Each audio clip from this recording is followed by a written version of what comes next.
성령께서 이 시간도 저와 같이 말씀하여 주셔서 각자가 필요한 대로 깨닫게 해 주시되 각자를 세워가시기 위하여 같이 말씀하여 주시기를 원합니다. 예수님의 이름으로 기도드렸습니다. 아멘.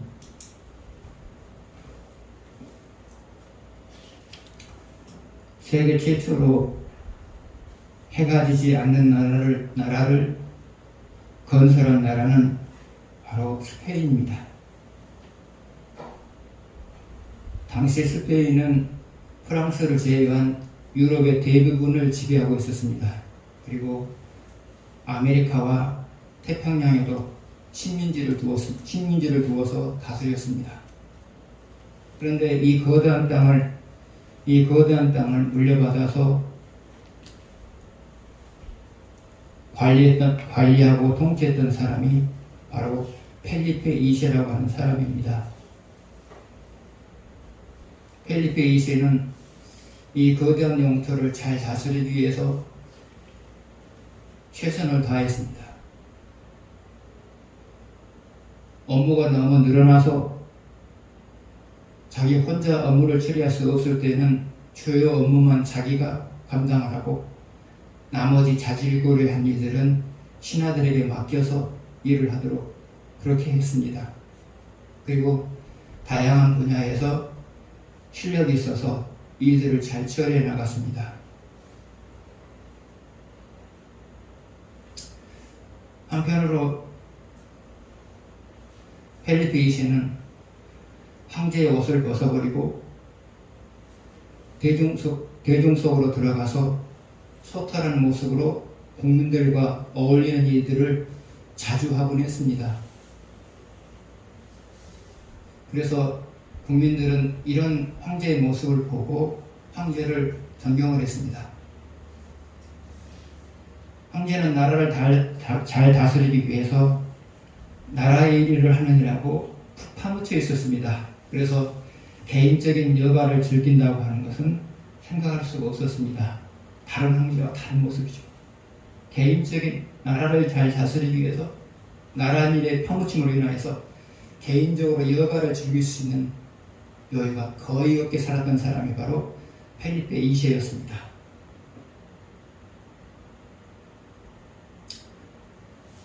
그런데 펠리페 2세는 나라를 다스리기 위해서 최선을 다했음에도 불구하고 그가 남긴 결과는 허무합니다.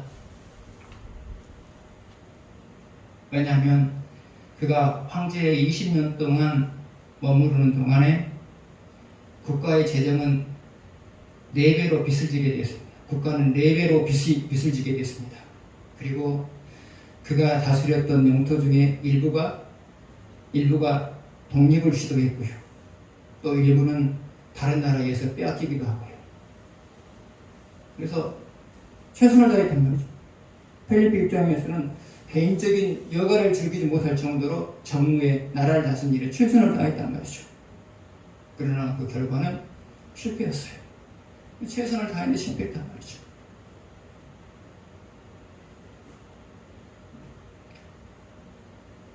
오늘날도 마찬가지입니다. 최선을 다한다고 해서 꼭 그 일을 잘 해내는 것은 아닙니다.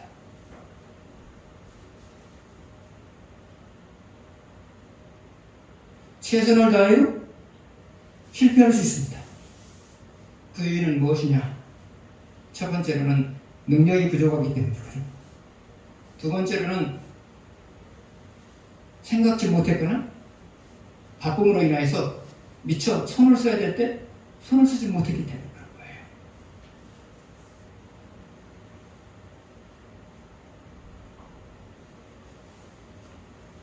그럼에도 불구하고 신앙인에게는 항상 일을 잘 해낼 수 있는 비결이 있습니다. 그것은 무엇이냐? 하나님이 도우실 만한 삶을 살아가는 거예요. 그러면 하나님이 도우셨을 때 여러분이 하는 일들을 잘 해내는 이유가 뭐냐? 첫 번째로는 여러분의 능력이 부족하면 하나님께서는 여러분의 능력을 보완해 주세요. 여러분의 능력이 부족하면 하나님은 여러분의 능력을 보완해 주세요. 두 번째로는 여러분이 바쁘거나 여력이 없어서 미처 손쓰지 못한 부분들은 하나님이 대신 손을 써줘요. 그러니까 여러분이 하나님의 도우심을 받으면 일을 잘 해내는 거예요.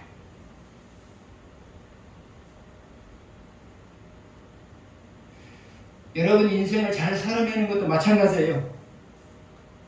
하나님이 여러분의 부족한 능력을 보완해 주셨어요.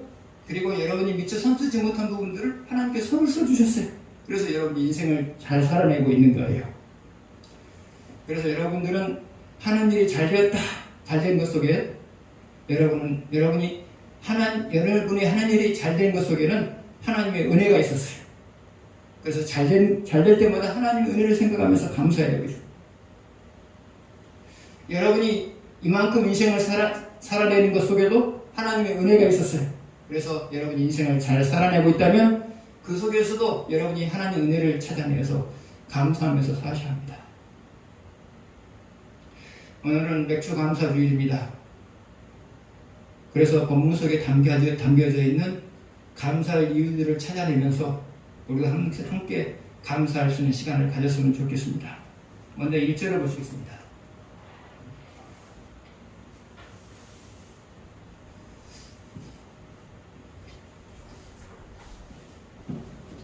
같이 읽겠습니다. 그날에 내가 말하기를 여호와여 주께서 전에는 내가 노하셨사오나 이제는 주의 진노가 돌아섰고 또 주께서 나를 안위하시오니 내가 주께 감사하겠나이다 할 것이니라. 방금 읽은 말씀을 보게 되면 감사할 이유에 대해서 두 가지로 말하고 있어요. 감사할 이유에 대해서 두 가지를 말하고 있어요. 첫 번째 감사할 이유는 뭐냐? 1절 앞부분을 보게 되면 전에는 여호와여 주께서 전에는 노하셨사오나 이제는 주의 진노가 돌아섰고 했어요. 자, 이 말을 쉽게 말하면 하나님께서 전에는 나에 대해서 노하셨으나 하나님께서 전에는 나에게 노하셨으나 이제는 그 노를 거둬가셨습니다. 그 말이에요. 전에는 나에게 노하였으나 이제는 그 노를 제게서 거둬가셨습니다. 그런 뜻이거든요. 다시 말하면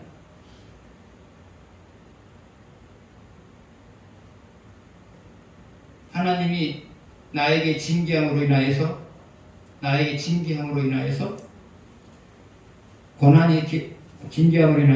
고난이 왔었습니다. 그런데 그 고난이 계속될 것 같았습니다. 그런데 그 고난을 하나님께서 거둬가셨습니다. 이게 그런 뜻이에요. 하나님이 내게 징계함으로 인하여서 내게 고난이 왔습니다. 그런데 그 고난이 내게서 떠날 것 같지가 않았습니다. 그런데 하나님께서 그 고난을 거둬가셨습니다. 그래서 감사합니다. 이게 그런 뜻이에요. 그러면 전에 하나님께서 이 사람을 징계하신 이유가 뭐냐? 그럼 전에 이 사람을 징계로 인하여서 고난을 주신 이유가 뭐냐? 그것은 오랫동안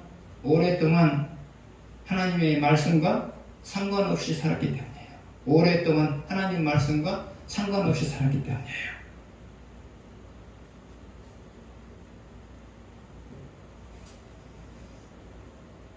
그런데 본인도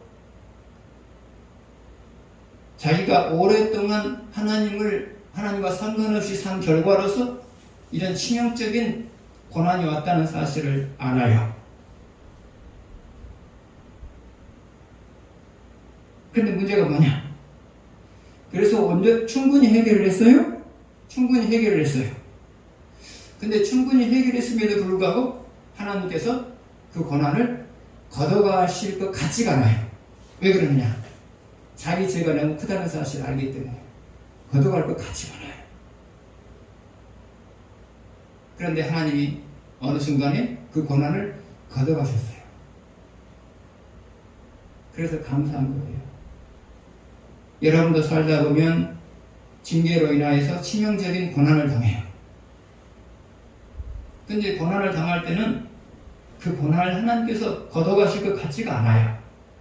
아니, 그 고난이 계속될 것만 같아요. 왜냐하면 내가 내 죄를 알기 때문이죠. 내가 내 죄를 알기 때문이죠. 내 죄를 알기 때문에 걷어갈 것 같지가 않아요. 근데 어느 순간에 하나님이 걷어가요.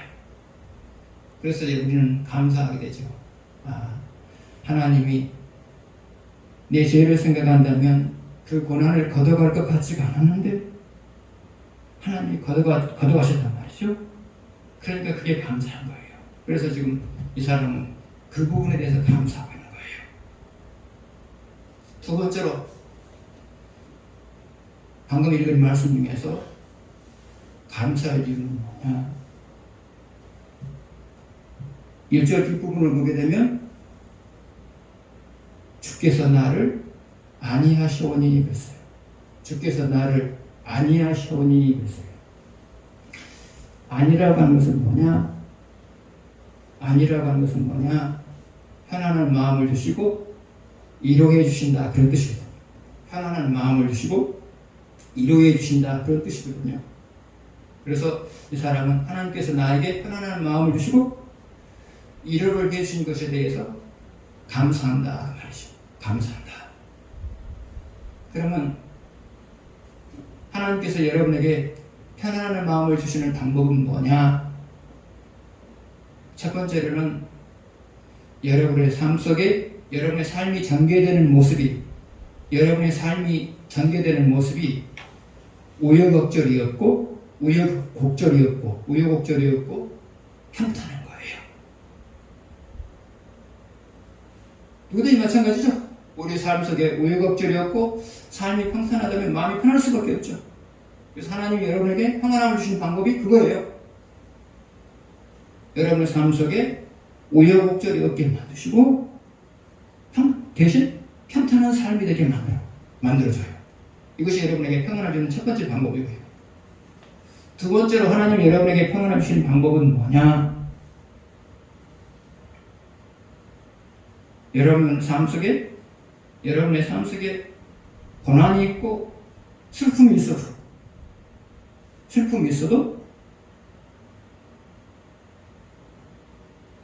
편안한 마음을 가질 수 있는 이유를 만들어줘요. 여러분의 삶 속에 고난이 있고 슬픔이 있어도 편안한 마음을 가질 수 있는 이유를 만들어줘요.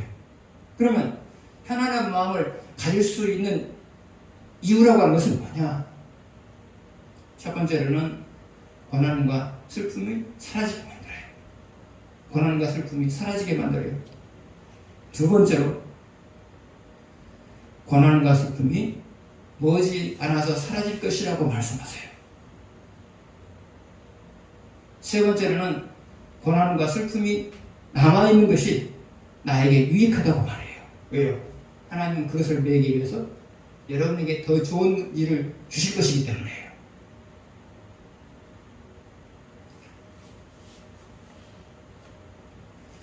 그 다음에 위로라고 하는 것은 뭐냐? 위로라고 하는 것은 뭐냐? 말과 행동을 통해서 하나님이 말과 행동을 통하여서 슬픔과 고난을 극복하게 만드는 것. 이것이 바로 위로예요. 그러면 하나님이 여러분을 하여금 말과 행동을 통하여서 고난과 슬픔을 극복하게 하는 방법은 뭐냐? 첫 번째로 누구나 겪을 수 있는 일이라고 말씀하세요. 누구나 겪을 수 있는 일이라고 말해요. 너만 이런 일을 겪고 있는 게 아니라 사람이라면 누구나 겪을 수 있는 일이라고 말씀하세요. 사람이 왜 나만 이런 일을 당할까? 그 생각하게 되면 괴로워요. 왜 나만 이런 일을 당할까? 왜 나만 이런 일을 당할까? 그렇게 생각하면 괴로워요. 그러나 여러분만 그런 일을 당하고 있는 게 아니고요. 이 땅에 사는 모든 사람들이 그런 일을 당하면서 살아가요. 나만 당한다고 생각하니까 괴롭잖아요. 나만 당하는 게 아니에요. 내가 알지 못한 사람도 나와 똑같은 일들을 경험하면서 살고 있어요. 그래서 하나님은 여러분에게 그래요. 니만 당한 것이 아니라 사람이라면 누구나 경험할 수 있는 일이다. 그렇게 말씀을 하세요. 두 번째로 하나님이 여러분을 위로하시는 방법은 뭐냐? 여러분을 위로하시는 방법은 뭐냐?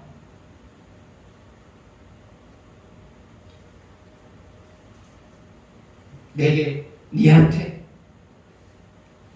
유익하니까 내가 이런 일을 하겠다. 그렇게 말씀하세요. 니한테 유익하니까 내가 그런 일을 하겠다. 그렇게 말씀하세요.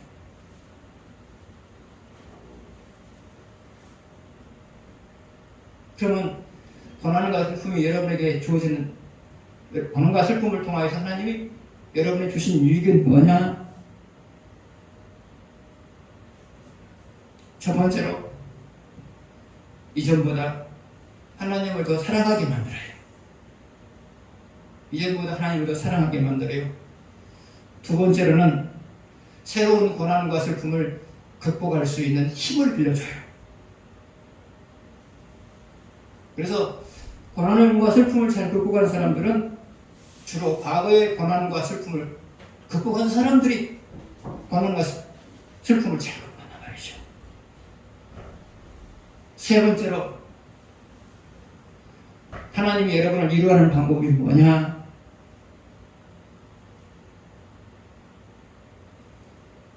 너는 앞으로 이것을 매개로 해서 네와 유사한 경험을 하는 사람들에게 위로를 할 사람으로 바뀌어지게 될 거다. 그렇게 말씀하세요. 여러분이 고난을 극복하고 슬픔을 극복하게 되면 나중에 고난당한 사람과 슬픔을 당한 사람을 위로할 수가 있어요. 왜요? 내가 극복을 했기 때문에 위로할 수가 있단 말이죠. 네 번째로 하나님이 여러분이 고난과 슬픔을 당했을 때 위로하는 방법은 뭐냐? 고난 중에 감격스러운 일이 있게 만들어요. 그리고 고난이 그친 다음에도 감격스러운 일이 있게 하세요. 그럼 왜 그러느냐? 나는 너를 변함없이 사랑하고 있다. 이 마음을 전달하는 거거든요. 하나님이. 나는 너를 변함없이 사랑하고 있다. 그리고 앞으로도 내가 너를 변함없이 사랑할 거다. 그 마음을, 그 사건을 통해서 여러분에게 전달하고 있는 것이거든요. 그래서 여러분, 고난 중에 감격스러운 일이 있으면 사람은 위로를 받아요. 하나님이 고난 중에 내게 좋은 일이 있게 하신 걸 보니까 내 고난도 하나님께서 가져가시겠구나. 그런 마음 든단 말이죠. 그래서 위로가 돼요.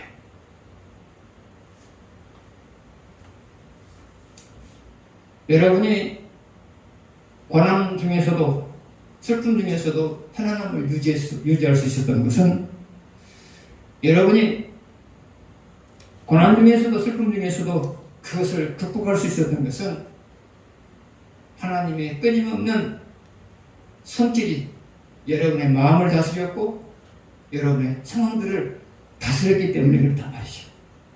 그래서 편안한 마음을 갖고 살아가는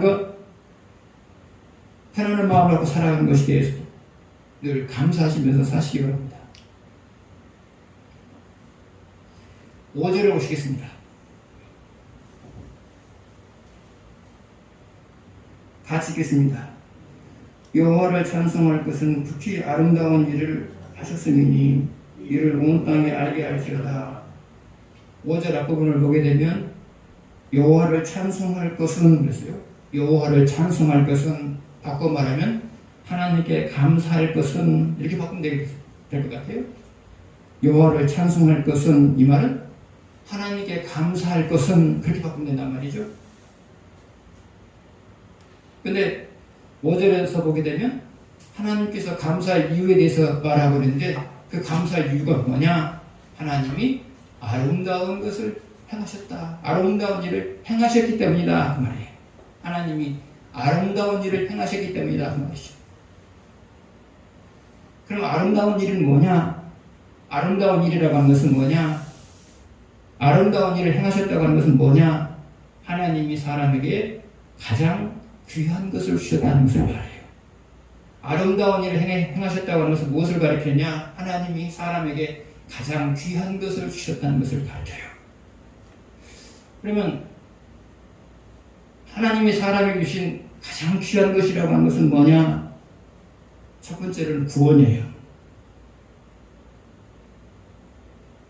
그러면 구원이 귀한 이유가 뭐냐? 첫 번째로 죽은 다음에 천국에서 부활하여서 죽은 다음에 부활하여서 천국에서 영원히 행복하게 살기 때문에 구원이 귀한 거예요. 또 하나 구원이 귀한 이유가 뭐냐? 구원을 받으면 하나님의 자녀가 되기 때문에 그래요. 그러면 하나님의 자녀가 되는 것이 귀한 이유가 뭐냐? 그것은 하나님이 귀하신 분이기 때문에 하나님의 자녀가 되는 것은 귀한 거예요. 그러면 하나님이 귀한 이유가 뭐냐?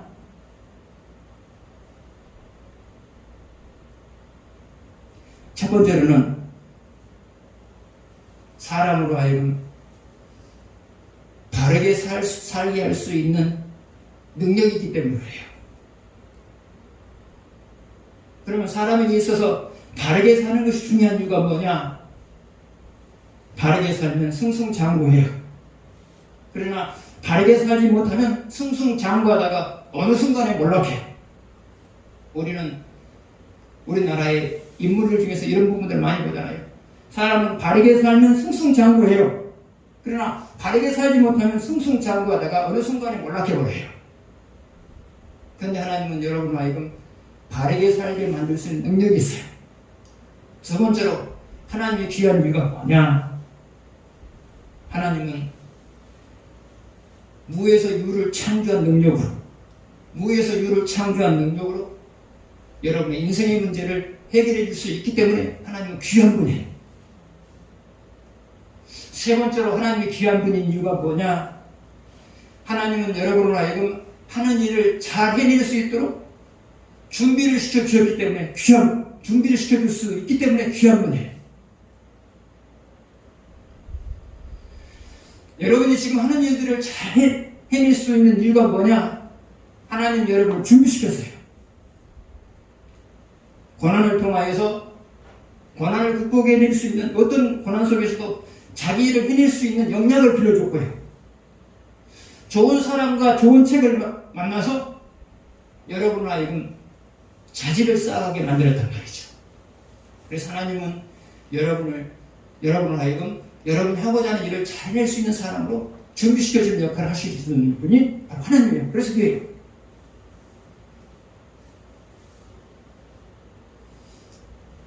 네 번째로 하나님께서 귀한 이유가 뭐냐? 하나님은 여러분을 하여금 이 세상에서 쓸모있는 사람이 되게 만들 수 있는 분이에요. 그럼 하나님께서 여러분을 하여금 이 세상에 쓸모있는 사람이 되게 하는 방법은 뭐냐? 하나님은 자꾸만 여러분의 마음을 움직여서 가치 있는 일을 하게 만들어요. 그래서 이 세상에 쓸모있는 사람이 되게 만든단 말이죠.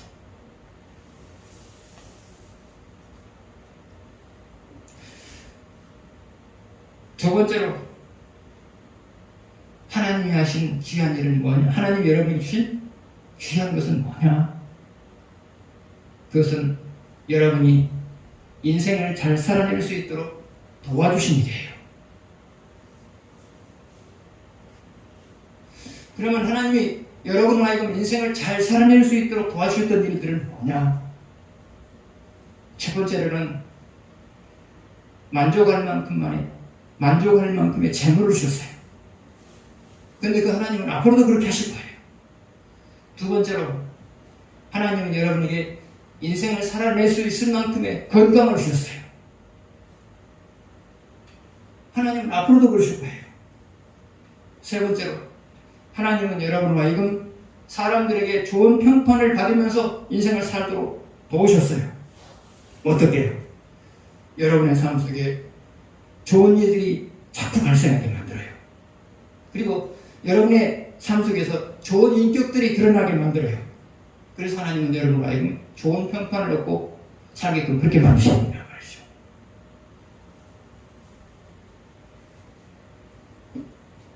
네 번째로, 하나님이 여러분과 하여금 행복에 살게 만들기 위해서 해주신 일이 뭐냐? 여러분이 스스로 해결할 수 없는 고민거리를 해결해 주셨어요. 그런데 그 하나님은 앞으로도 그럴 거예요. 다섯 번째로, 하나님이 여러분이 인생을 잘 살아낼 수 있도록 해주셨던 일이 뭐냐? 그것은 여러분이 성취할 수 없는 일들을 성취하게 만들어 주셨어요. 그런데 그 하나님은 앞으로도 그렇게 하실 거예요.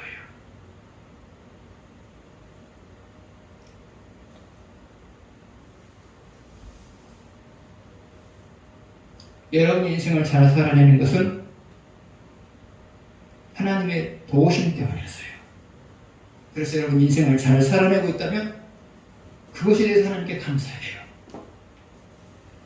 그러면 하나님으로부터 귀한 것을 받은 사람들이, 하나님께로부터 귀한 것을 받은 사람들이 해야 될 일이 뭐냐? 5절 마지막 부분을 보게 되면, 이를 온 땅에 알게 할지어다 했어요. 이를 온 땅에 알게 할지어다. 그래서 여러분이 하나님으로부터 귀한 것을 받았으므로 그 귀한 것들을 사람들에게 알리면서 살라는 거예요. 알리면서 살아야 되는 이유가 뭐냐? 그것을 알렸을 때 안 믿는 사람은 예수님을 믿고 싶은 충동을 느끼는 것이에요. 그것을 알렸을 때 예수를 믿는 사람은 예수님을 더 잘 섬기게 됐다는 충동을 느끼게 되어져요. 여러분이나 저나 하나님으로부터 귀한 것을 선물로 받았어요. 그러나 내가 누리는 것으로 족해서는 안 되고요. 사람들에게 말하면서 살아가는 거예요. 그래서 결국은 다른 사람들도 나처럼 이런 것들을 누리면서 살게 만들어요.